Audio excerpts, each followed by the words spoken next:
안녕하십니까. 2024년 1월 3일 수요일 장애인 생활신문 읽어주는 뉴스 시작합니다. 오늘의 장애인 생활신문 읽어주는 뉴스 5건입니다. 하나, 공동행동, 동료 지원과 사업 예산 제대로 편성하라. 고용 목표 100명 늘렸지만 전년 예산 23억 원 그대로. 기본 운영비는 동결. 동료 지원과 고용 여부 불투명. 고용부에서 복지부 운용 이관. 발달장애인, 노동자 아닌 서비스 대상자로 본 결정.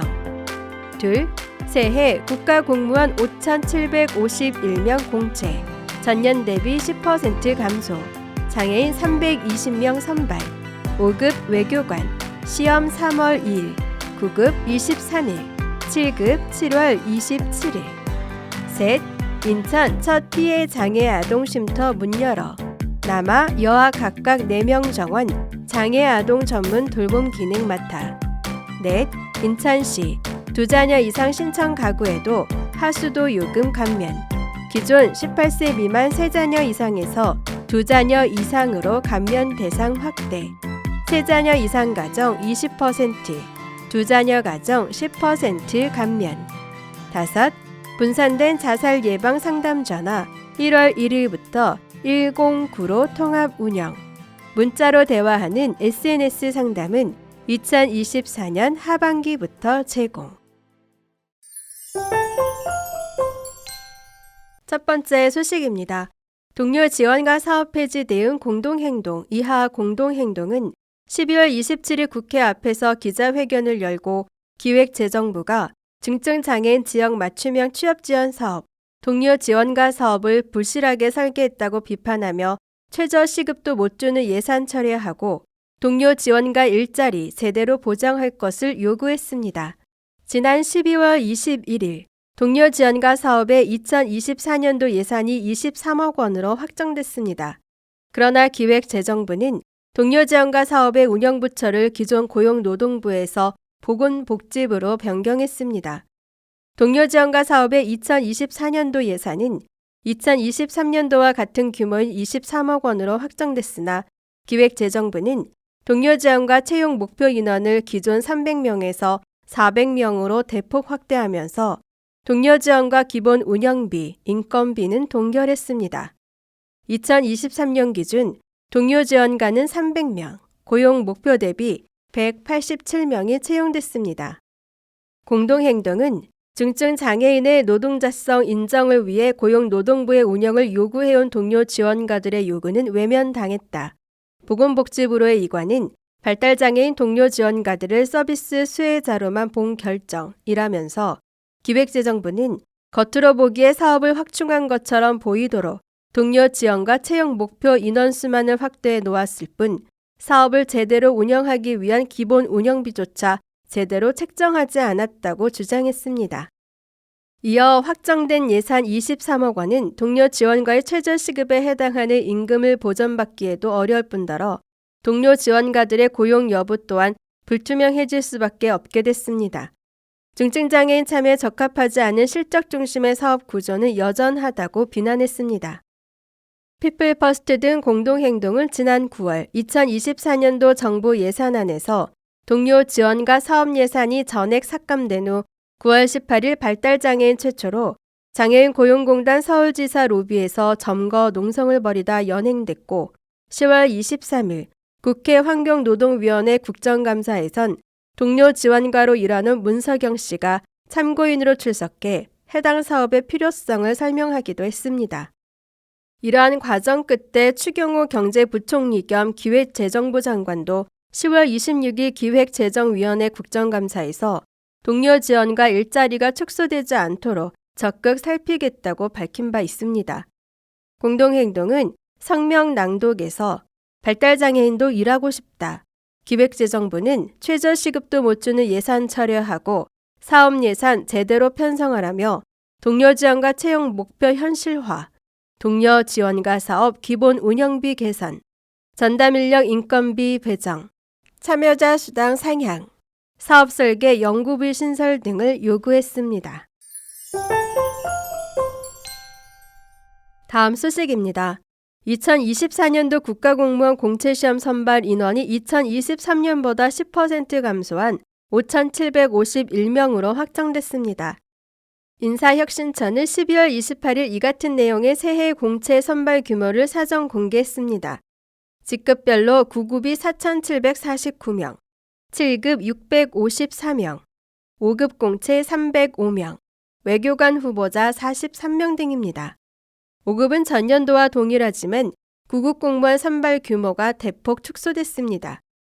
주요 선발 분야는 교정직 873명, 출입국 관리직 179명, 마약 수사직 32명, 방재안전직 20명 등 공공 및 국민안전보장, 세무직 1,235명, 관세직 109명 등 민생경제 지원 및 국민생활보호, 전산직 234명, 통계직 102명 등 데이터 기반 디지털 플랫폼, 정보 지원 인력 등입니다.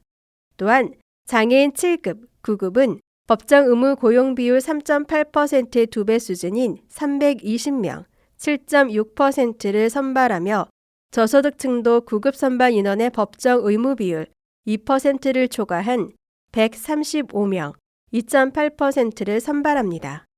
공채 필기 시험은 5급 및 외교관 후보자 선발 시험이 3월 2일, 9급 시험이 3월 23일, 7급 시험이 7월 27일에 각각 치러집니다. 새해부터는 행정안전부의 국민비서, 국비, 행정정보를 모바일 웹과 연계해 제공하는 서비스를 통해 수험생 편의를 위한 시험 일정 사전 알림도 제공됩니다.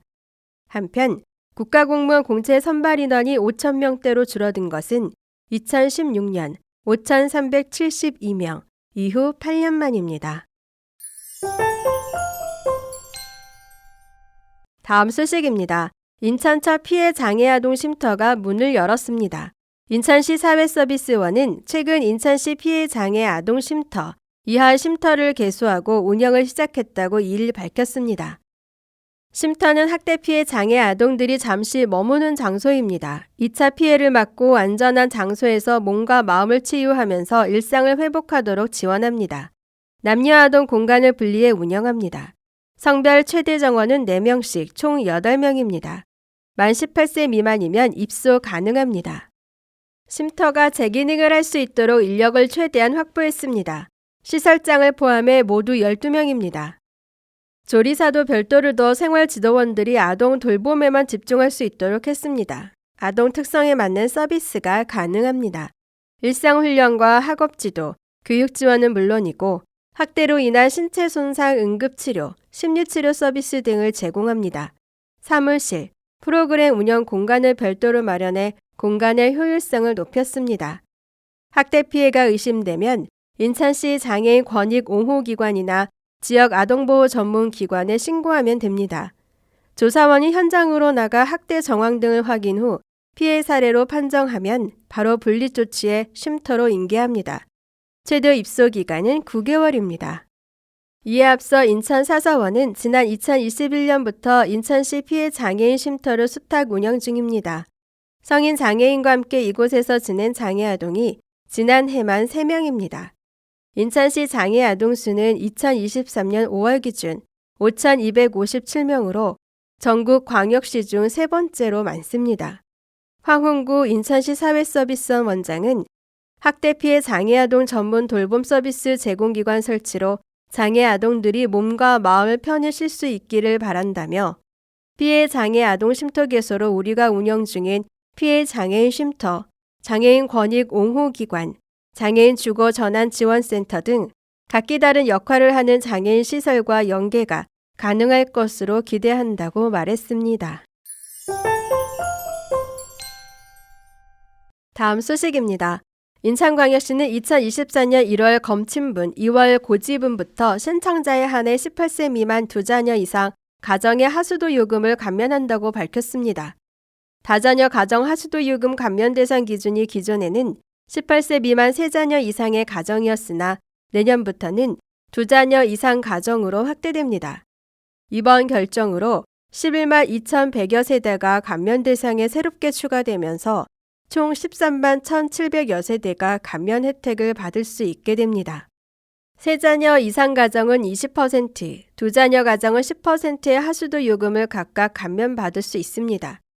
감면 대상 가정은 2024년 1월 1일 이후부터 신분증을 가지고 거주지 행정복지센터를 방문해 신청하거나 인천시 상수도 사업본부 사이버 민원센터에서 온라인으로 신청하면 됩니다. 김철수 인천시 환경국장은 하수도 요금 감면은 금전적으로 큰 혜택은 아니지만 사회적으로 저출산 문제가 심각한 상황임을 고려해 다자녀 가구의 양육 부담을 줄이는 데 보탬이 되길 바란다고 말했습니다. 한편 가정용 기준으로 인천시 하수도 사용료 세제곱미터당 단가는 사용 구간에 따라 단위 세제곱미터 퍼 월 1에서 10, 410원, 11에서 20, 670원, 20일 이상은 1,030원입니다. 다음 소식입니다. 보건복지부는 자살예방 상담 접근성을 높이기 위해 1월 1일부터 기억하기 쉬운 세 자리 자살예방 상담 전화 109를 운영하고 있다고 밝혔습니다. 109는 119와 같이 자살이 구조가 필요한 긴급한 상황이라는 인식을 주며 한 명의 생명도 자살 제로 구하자라는 의미를 갖습니다. 기존의 자살예방 상담번호 1393은 자살 예방을 위해 연간 10만 건이 넘는 전문적인 전화 상담을 수행해왔으나 인지도가 낮고 상담사 부족 등으로 인해 정신건강 상담 전화, 청소년 상담 전화 등을 함께 안내해왔습니다. 그러나 코로나19 이후 사회환경 변화로 자살률 증가가 우려됨에 따라 보다 적극적인 대응이 필요한 상황입니다. 이에 보건복지부는 2023년 2월부터 국민통합위원회 등과 함께 논의해 힘들 때 바로 생각나고 도움을 받을 수 있는 자살 예방 긴급번호를 운영하기로 했습니다. 이에 따라 정신건강정책 혁신 방안의 핵심 과제로 추진하며 2024년 1월 1일부터 상담번호 109를 개통했습니다. 109는 상담을 통해 심리적 안정과 삶의 희망을 돋아주고 112 등의 긴급 출동과 정신건강복지센터와의 연계 등 자살 예방 기능을 수행합니다. 109 운영으로 상담 수요가 늘어날 것을 대비해 현재 80명인 전화 상담사를 100명으로 증원하고 하반기부터 통화보다 텍스트 대화를 선호하는 청소년, 청년을 위한 문자, 메신저 등 SNS 상담도 제공할 예정입니다. 지금까지 장애인생활신문 읽어주는 뉴스를 애청해 주셔서 감사합니다. 장애인생활신문 읽어주는 뉴스 다음 시간에 찾아뵙도록 하겠습니다.